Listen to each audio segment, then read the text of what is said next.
Hello student, कैसे हो आप। मैं राहुल भारद्वाज इस एमसीक्यू की दूसरी सीरीज़ के साथ उपस्थित हुआ हूँ, जिसका शीर्षक वही रखा गया है, अंतिम खाते अनुपात विश्लेषण। क्योंकि पहली सीरीज़ में हम इसके बारे में पूरी बातें नहीं कर चुके थे, क्योंकि यह केवल 20 क्वेश्चनों की सीरीज़ है। इसलिए उसी के क्रम को आगे बढ़ाते हुए हम अगली सीरीज स्टार्ट करते हैं, जिसमें हमें उसी तरीके से एक्टिव रहना है जिस प्रकार से हम पहली सीरीज़ में एक्टिव रहे, और ज़्यादा से ज़्यादा पार्टिसिपेट करना है। क्वेश्चन नंबर 1, निर्माण खाता किस खाते का अंग माना जाता है? लाभ हानि खाते का, व्यापार खाते का, आर्थिक चिट्ठे का, इनमें से कोई नहीं। सभी को अपना आंसर वेरीफाई करना है और कमेंट बॉक्स में कमेंट करना है। पिछली वीडियो में कुछ कमेंट कम आए थे, तो कहीं ना कहीं हम अपने आप को एक्टिव नहीं रख पाए। किसी किसी के कमेंट बाद में आए, तो हम टाइम को भी एडजस्टमेंट में रखेंगे। इस क्वेश्चन का सही आंसर है ऑप्शन बी, व्यापार खाते का। प्रारंभ में अंतिम खाते में 4 खाते बनाए जाते थे: निर्माण खाता, व्यापार खाता, लाभ हानि खाता और आर्थिक चिट्ठा। वर्तमान समय में इन्हें परिवर्तित करके अंतिम खातों में 3 खातों को शामिल किया गया और निर्माण खाते को व्यापार खाते का अंग मान लिया गया। अब व्यापार खाते में हम निर्माण खाता और व्यापार खाता दोनों ही मदों को बनाते हैं। क्वेश्चन नंबर 2, निर्माणी संस्थाओं द्वारा माल की लागत ज्ञात करने के लिए बनाया जाता है व्यापार खाता, निर्माणी खाता, लाभ हानि खाता, ये सभी। ऑप्शनों को ध्यान से पढ़ना है, सारे ऑप्शन ध्यान से पढ़ने हैं, फिर हमें सही ऑप्शन को वेरीफाई करना है और कमेंट भी करना है।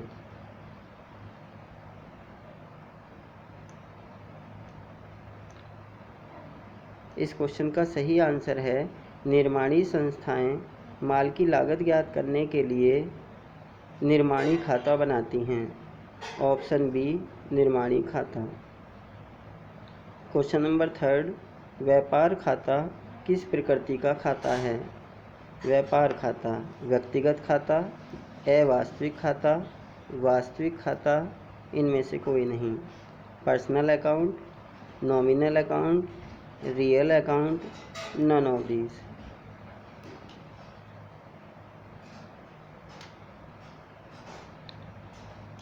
कमेंट करने से पहले हमें अपने आंसर को ठीक प्रकार से वेरीफाई करना है और उसी ऑप्शन को कमेंट में डालना है। इस क्वेश्चन का सही आंसर है ऑप्शन बी, अवास्तविक खाता, जिसे हम नाम मात्र के खाते के नाम से भी जानते हैं, नॉमिनल अकाउंट। क्योंकि हम जानते हैं कि व्यापार खाते में इनकम और एक्सपेंसेस का लेखा किया जाता है, इसलिए इसे नॉमिनल अकाउंट की श्रेणी में रखा जाता है। क्वेश्चन नंबर 4, व्यापार खाते से प्राप्त सकल हानि को लिखा जाता है लाभ हानि खाते के, नीचे ऑप्शन है, लाभ हानि खाते के ऋणी पक्ष में, लाभ हानि खाते के धनी पक्ष में, दोनों ही पक्षों में, इनमें से कोई नहीं। ग्रॉस लॉस को हम लाभ हानि खाते के किस पक्ष में लिखते हैं?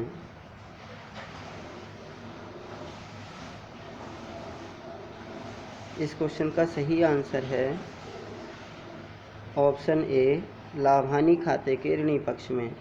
क्योंकि हम जानते हैं कि ग्रॉस प्रॉफिट का लेखा लाभ हानि खाते के धनी पक्ष में किया जाता है, जबकि ग्रॉस लॉस को हम लाभ हानि खाते के ऋणी पक्ष में दिखाते हैं। क्वेश्चन नंबर 5, लाभ हानि खाते के धनी पक्ष में दिखाया जाता है P&L अकाउंट के क्रेडिट साइड में हम किसको लिखते हैं? ऑप्शन हमारे सामने हैं, डूबत ऋण प्राप्त, कमीशन प्राप्त, विनियोग पर ब्याज, उपरोक्त सभी।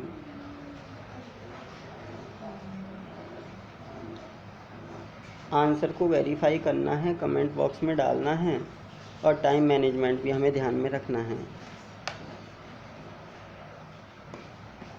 इस क्वेश्चन का सही आंसर है ऑप्शन डी, उपरोक्त सभी। क्योंकि हम जानते हैं कि P&L अकाउंट के क्रेडिट साइड में हम इनकम को शामिल करते हैं। डूबत ऋण प्राप्त इनकम है क्योंकि रिसीव शब्द पीछे लिखा हुआ है। कमीशन प्राप्त इनकम है। इंटरेस्ट ऑन इन्वेस्टमेंट ब्याज प्राप्त होता है हमें विनियोग पर। तो इस प्रकार उपरोक्त सभी हमारा आंसर सही है। क्वेश्चन नंबर 6, आर्थिक चिट्ठे में आते हैं। आर्थिक चिट्ठे में हम कौन कौन किसी प्रकृति के खातों को शामिल करते हैं? व्यक्तिगत खाता, वास्तविक खाता, नाम मात्र का खाता, ए और बी दोनों।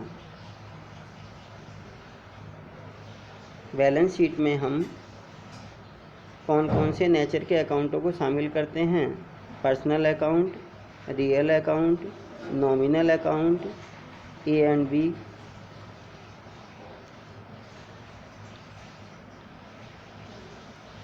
इस क्वेश्चन का सही आंसर है ऑप्शन डी, ऑप्शन ए और बी। क्योंकि आर्थिक चिट्ठे में हम पर्सनल अकाउंट और रियल अकाउंट को शामिल करते हैं, जबकि नॉमिनल अकाउंट को हम शामिल नहीं करते। किसी भी ऐसे ट्रांजैक्शन को नहीं डालते जो खर्चा हो या इनकम हो।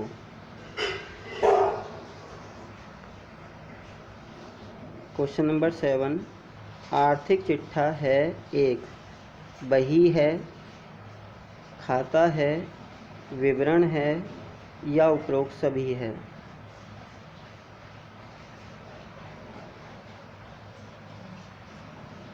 क्वेश्चन को वेरीफाई करना है और कमेंट जल्दी भी करना है और सही भी करना है। इस क्वेश्चन का सही आंसर है ऑप्शन सी, विवरण। क्योंकि हम जानते हैं कि बैलेंस शीट हमारा एक स्टेटमेंट है, विवरण है, खाता नहीं है, बही नहीं है, इसलिए उपरोक्त सभी तो नहीं होना है। आर्थिक चिट्ठा एक विवरण पत्र है, एक स्टेटमेंट है। क्वेश्चन नंबर 8 की तरफ देखना है। आर्थिक चिट्ठे के दोनों पक्षों का योग होना चाहिए। ऑप्शन ए, संपत्ति अधिक दायित्व से। ऑप्शन बी, संपत्ति कम दायित्व से। ऑप्शन सी, संपत्ति और दायित्व दोनों बराबर। ऑप्शन डी, इनमें से कोई नहीं। सभी को अपना आंसर वेरीफाई करना है, कमेंट बॉक्स में डालना है। कुछ क्वेश्चन हमारे ऐसे हैं जिन्हें हम एक बार देखते ही उसके आंसर को वेरीफाई कर लेते हैं और टाइम भी हमें कम लगता है, तो वो टाइम मैनेजमेंट कहीं ना कहीं न्यूमेरिकल क्वेश्चन के लिए हमें हेल्पफुल होता है। इस क्वेश्चन का सही आंसर है ऑप्शन सी, संपत्ति बराबर दायित्व। बैलेंस शीट के दोनों पक्षों का योग बराबर आता है, संपत्ति पक्ष का और दायित्व पक्ष का, इसलिए ऑप्शन सी सही है। क्वेश्चन नंबर 9, दायित्वों को बांटा जाता है, वर्गीकृत किया जाता है। अचल दायित्व में, चालू दायित्व में, दोनों में, इनमें से कोई नहीं। अचल दायित्व का मतलब है स्थायी दायित्व। स्थायी दायित्व हैं, अस्थायी दायित्व हैं, या दोनों को शामिल किया जाता है या इनमें से कोई नहीं। Fix liabilities, current liabilities, both of them, none of these.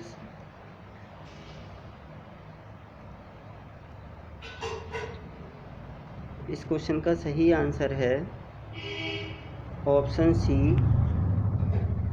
दोनों को ही शामिल किया जाता है। क्योंकि दायित्व हमारे दो प्रकार से बांटे जाते हैं, फिक्स लायबिलिटीज़ और करंट लायबिलिटीज़। अचल दायित्व और चालू दायित्व। क्वेश्चन नंबर 10, संपत्तियों को बांटा जाता है।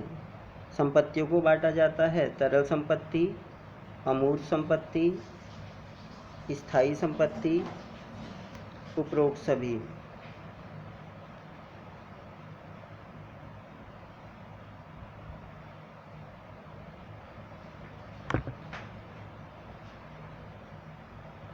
सभी को आंसर वेरीफाई करने के बाद कमेंट करना है, जिससे कि आपकी एक्टिविटी का पता चले कि हम कितना ज़्यादा से ज़्यादा पार्टिसिपेट कर रहे हैं।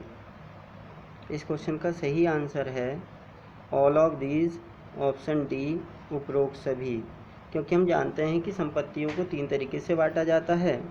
तरल संपत्तियाँ, ऐसी संपत्तियाँ जो अल्पकालीन उपयोगिता प्रदान करती हैं, कुछ समय के लिए होती हैं, लगभग 1 वर्ष के अंतर्गत होती हैं। अमूर्त संपत्तियाँ, ऐसी संपत्तियाँ जिन्हें हम छूकर नहीं देख सकते, केवल कल्पना मात्र होती हैं, जैसे ख्याति हमारी अमूर्त संपत्ति है। स्थायी संपत्तियाँ, ऐसी संपत्तियाँ जो दीर्घकालीन उपयोगिता प्रदान करती हैं, जैसे मशीन, फर्नीचर, भवन, ये हमारी स्थायी संपत्तियाँ हैं। इस प्रकार हम इन सभी प्रकारों से अपनी संपत्तियों का बंटवारा करते हैं, इसलिए ऑप्शन डी सही है। क्वेश्चन नंबर 11, निम्न में से कौन चालू संपत्ति नहीं है? रहतिया, अग्रिम भुगतान किया वेतन, प्रारंभिक व्यय, देनदार। किसको हम चालू संपत्ति नहीं मानते हैं? अपने आंसर को वेरीफाई करें और कमेंट करें।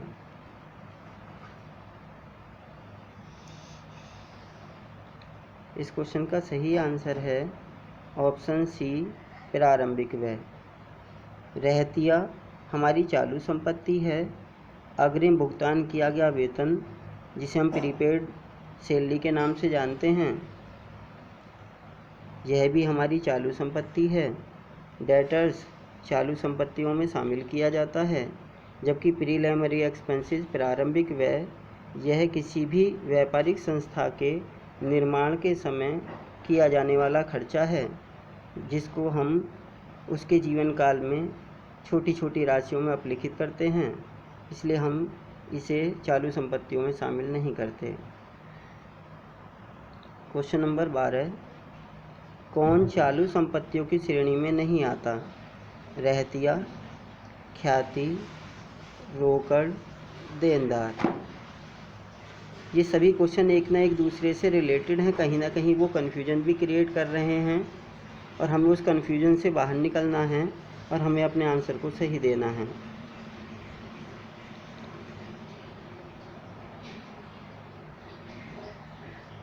कौन चालू संपत्तियों की श्रेणी में नहीं आता? रहतिया, ख्याति, रोकड़, देनदार।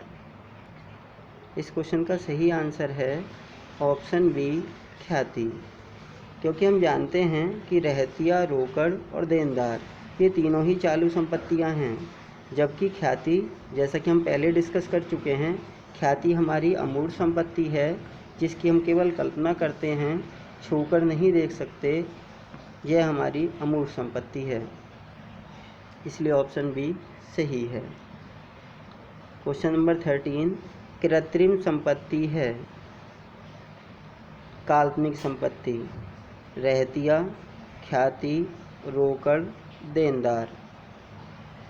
सही ऑप्शन को चूज़ करना है। जैसा कि मैं पहले भी बता चुका हूँ कि हर क्वेश्चन एक दूसरे से मिलता जुलता है, कहीं ना कहीं एक कन्फ्यूजन हमारे दिमाग में क्रिएट होता है, हमें उस कन्फ्यूजन को नहीं रखना है, क्लियर करना है। इस क्वेश्चन का सही आंसर है ऑप्शन बी, ख्याति। ख्याति हमारी अमूर्त संपत्ति है, कृत्रिम संपत्ति है, काल्पनिक संपत्ति है, क्योंकि इसके बारे में हम पढ़ चुके हैं कि ख्याति की केवल हम कल्पना करते हैं, वास्तव में यह संपत्ति नहीं है जिसे हम छूकर देख सकें। क्वेश्चन नंबर 14, पूंजी की प्रकृति है।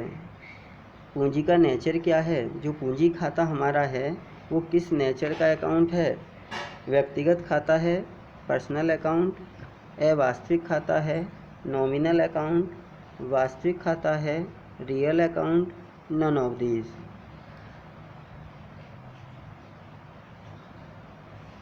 इसके बारे में हम पहले भी डिस्कस कर चुके हैं। पहली सीरीज़ यदि किसी ने हमारी ध्यान से देखी है तो कहीं ना कहीं पहली सीरीज़ दूसरे से, दूसरी सीरीज़ पहले से, कहीं ना कहीं वो एक दूसरे से रिलेटेड हैं। तो जितना ज़्यादा से ज़्यादा हम पार्टिसिपेट करेंगे उतना ही कॉमर्स की वास्तविकता को हम समझते चलेंगे।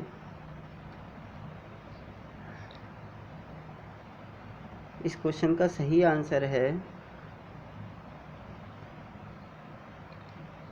पर्सनल अकाउंट, ऑप्शन ए व्यक्तिगत खाता।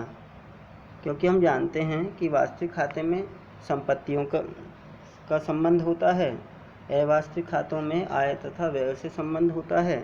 व्यक्तिगत खाते में किसी कंपनी का नाम, किसी संस्था के नाम से जो खाते खोले जाते हैं, दायित्व से संबंध होता है, वे हमारे व्यक्तिगत खाते होते हैं। क्वेश्चन नंबर 15 देखना है, कमीशन खाता किस प्रकृति का खाता है?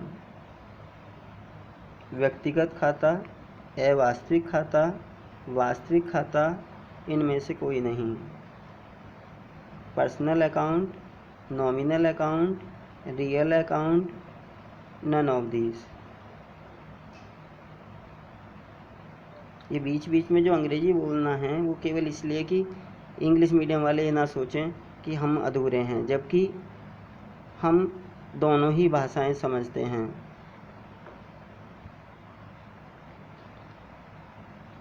इस क्वेश्चन का सही आंसर है ऑप्शन बी नॉमिनल अकाउंट, अवास्तविक खाता।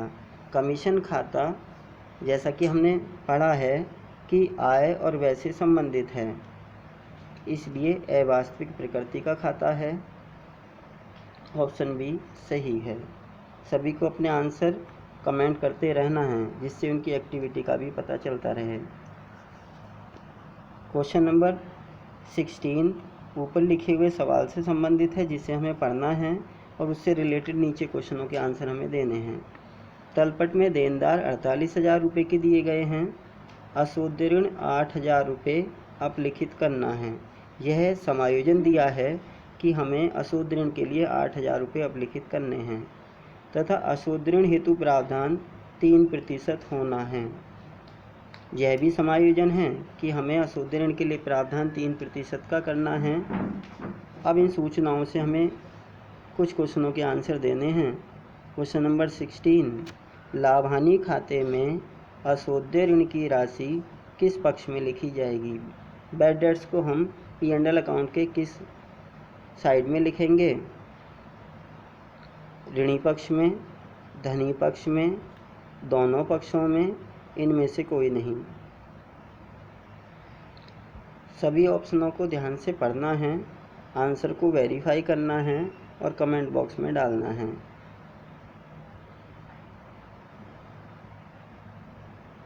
इस क्वेश्चन का सही आंसर है ऋणी पक्ष में। बैड डेट्स को हम P&L अकाउंट के डेबिट साइड में लिखते हैं। क्वेश्चन नंबर 17, अशुद्ध ऋण हेतु प्रावधान की राशि का लेखा लाभानी खाते में किया जाएगा। प्रोविजन फॉर बैड डेट्स कितनी राशि से लेखा किया जाना है लाभानी खाते में, हमें वो वेरीफाई करना है। 1440 से, 240 से, 1200 रुपये से, इनमें से कोई नहीं। सभी को सीरीज़ हल करते समय अपने पास रफ कॉपी का रखना ज़रूरी है कि कुछ क्वेश्चन हमारे ऐसे हैं कि हम उन्हें माइंडली कैलकुलेट नहीं कर पाते, जबकि पावर हमारे अंदर माइंडली कैलकुलेट की होनी चाहिए, पर फिर भी हम एक प्रैक्टिस कर रहे हैं। तो रफ कॉपी यदि है तो कैलकुलेशन सही होगी और हम सही आंसर को चूज़ कर पाएंगे।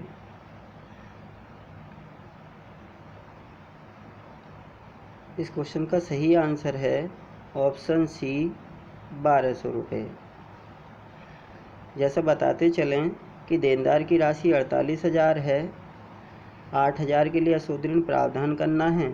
इसका मतलब कि अशुद्ध ऋण प्रावधान निकालने के लिए पहले हमें 48,000 में से 8,000 को माइनस करना है। 40,000 की वैल्यू हमें प्राप्त होगी, जिसका 3% निकालने पर प्रोविज़न फॉर बैड डेट्स निकलेगा, जो अमाउंट ₹1200 होती है। इस प्रकार ऑप्शन सी सही है। क्वेश्चन नंबर 18, आर्थिक चिट्ठे में देनदार किस राशि से दिखाए जाएंगे। हमें आर्थिक चिट्ठे में जब डेटर्स को लिखना है तो उसके सामने अमाउंट कौन सी आनी है?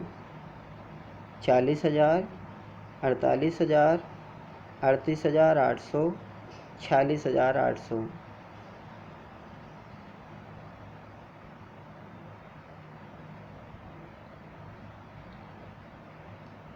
इस क्वेश्चन का सही आंसर है ऑप्शन सी 38,800।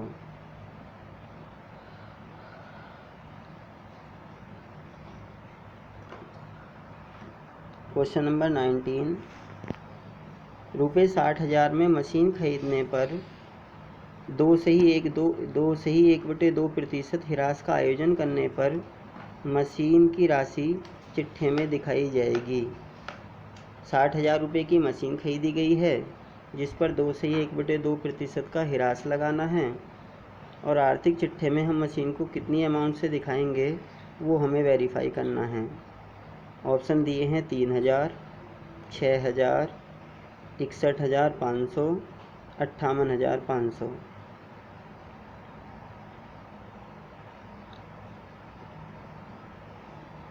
जो माइंडली कैलकुलेशन नहीं कर पाते हैं उनके पास रफ कॉपी अपनी है, पेन है, वो कैलकुलेट करेंगे, सही आंसर को वेरीफाई करेंगे और कमेंट भी करेंगे।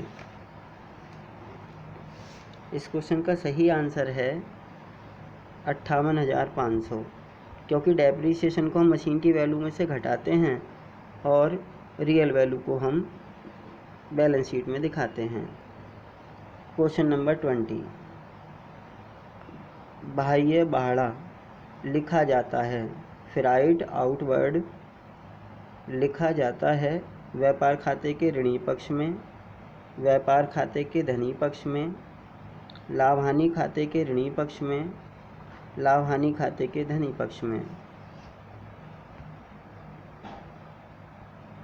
सभी को आंसर वेरीफाई करना है।